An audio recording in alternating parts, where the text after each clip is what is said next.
so fast. 40 years in the twinkling of an eye. Well, the fact of the matter is, time is fleeting.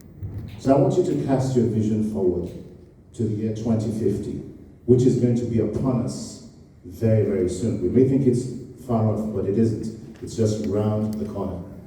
With that being said, to each of you, our panelists, casting your mind forward 25 years from now to the year 2050, what specific, just one, bold, visionary, strategic idea should leaders take forward to give us the Africa that we anticipate, the Africa that we want 25 years from now? I'm going to start with Chris, and we'll work our way all the way down and end with Dr. Rama. For me, in 2050, when we talk about leadership, then it's all about Africa.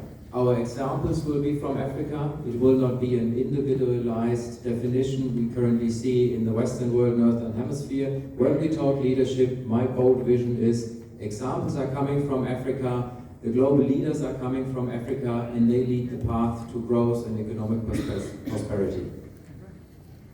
Thank you, Chris. General? Yes, sir. For me, I'll be 101 years old in 2050. And what I will see are African entrepreneurs who are leaders and captains of industry.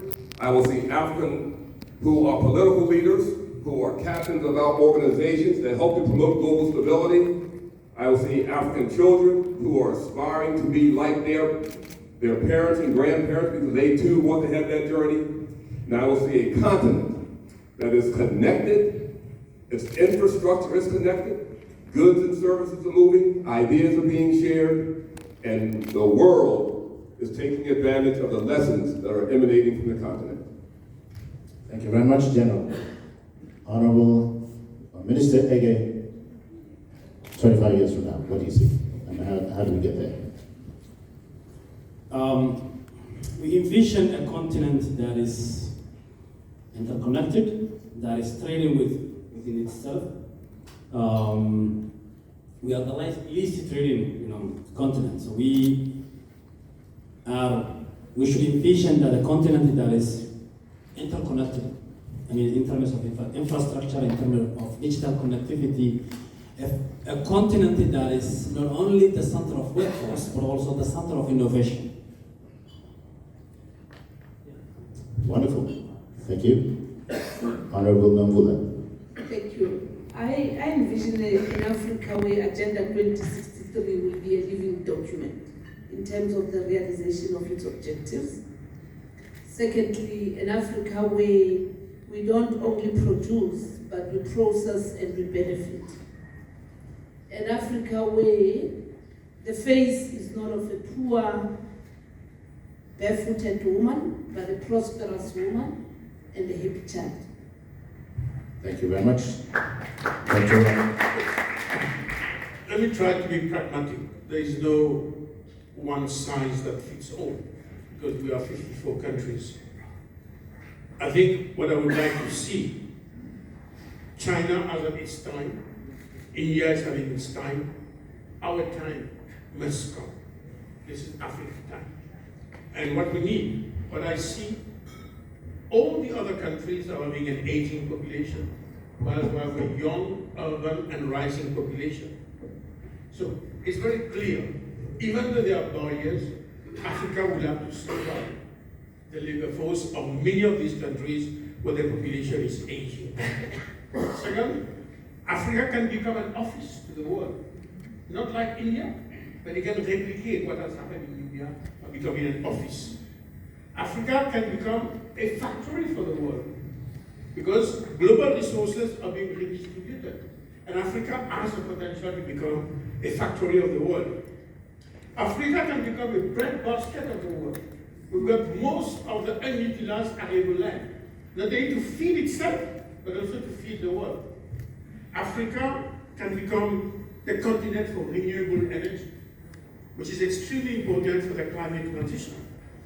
And Africa can also increase the share of intra-regional trade in the continent, which is quite the compared to the others. So I think there are many things that we can do, but we need leadership in order to transform this vision into practical reality. Thank you. Thank you very much, Dr. Rama. No. I think we're going to end this the way we started, with much warmer round of applause for our distinguished panelists.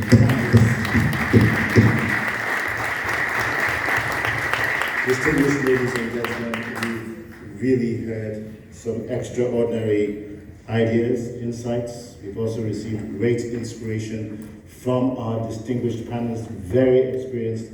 And if there's one word that I would use to describe every single one of them, passionate. Passionate about their beliefs, passionate about the possibilities, and passionate about our continent. From redefining boundaries to reimagining possibilities, thank you very much for illuminating our journey today. I take away from what you just said a few moments ago, each one of you, that the future is not predetermined. The future is created intentionally by our actions, by our words, by our policies, but not just policies on the shelf, also implementation and execution, as you all said. So as we leave today, this afternoon, or at least leave this session, I just want us to commit to carry forward a shared resolve to lead not just for today, but for generations to come, to lead not just for Africa, but as the General said, as a common global good for the world. An Africa that looks, or a world rather, that looks to the continent for hope, for innovation, and for wisdom.